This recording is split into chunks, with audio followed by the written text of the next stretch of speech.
আসসালামু আলাইকুম, welcome back to my channel. আশা করছি সবাই ভালো আছেন। আজকে নিয়ে এসেছি বাঁধাকপি ভাজির একটি রেসিপি। এই বাঁধাকপি ভাজি করতে পারেন না এমন লোক খুঁজে পাওয়া খুব কমই যাবে। তো এটা আমি আজকে একটু ভিন্ন আঙ্গিকে আপনাদের করে দেখাবো। আজকে করে দেখাবো কুচো চিংড়ি এবং ডিম দিয়ে এই ভাজিটা করে দেখাবো। আশা করছি আপনাদের ভালো লাগবে। এর আগে আপনি আমার চ্যানেলে নতুন হয়ে থাকলে আমার চ্যানেলটা প্লিজ সাবস্ক্রাইব করবেন আর পাশে থাকা বেল আইকনটি অন করে দিবেন। আর যদি ভিডিওটা ভালো লাগে লাইক কমেন্ট শেয়ার করবেন। তো চলুন মূল রান্নায় যাই। এখানে প্রথমে আমি রান্নার উপকরণগুলো নিয়ে নিয়েছি। এখানে নিয়ে নিয়েছি 7-8টা মতো কাঁচামরিচ কুচি করে কেটে নিয়েছি, একটা মিডিয়াম সাইজের টমেটো কেটে নিয়েছি, আর নিয়ে নিয়েছি অল্প পরিমাণে কুচো চিংড়ি যেগুলো তরকারিতে ইউজ হয়।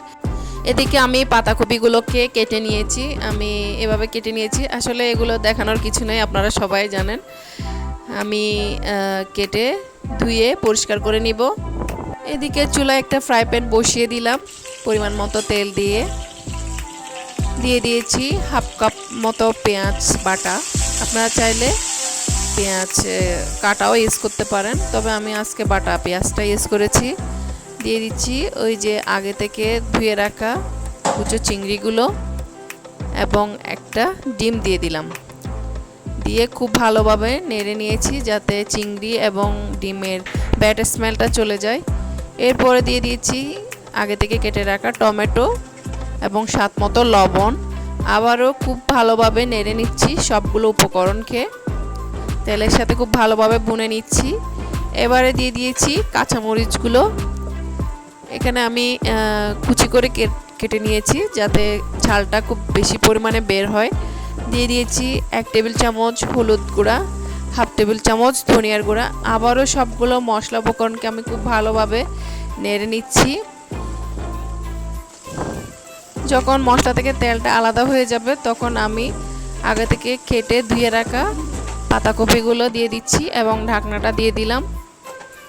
এর 2 থেকে 3 মিনিট পর আমি ঢাকনাটা উল্টিয়ে পাতাকপিগুলোকে খুব ভালোভাবে নেড়ে নিচ্ছি।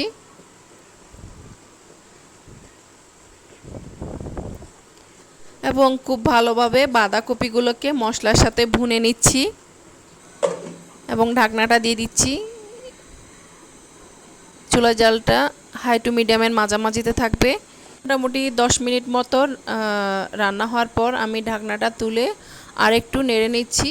আমার পাতাকপিটা অলমোস্ট হয়ে গেছে। এবার উপর থেকে ধনেপাতা ছিটিয়ে নামিয়ে নিব।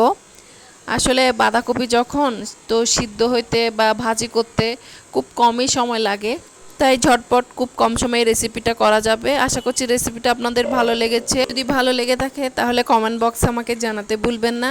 আজ এ পর্যন্তই, পরবর্তী ভিডিও আপডেট নিয়ে হাজির হব। ততক্ষণ পর্যন্ত ভালো থাকবেন, সুস্থ থাকবেন।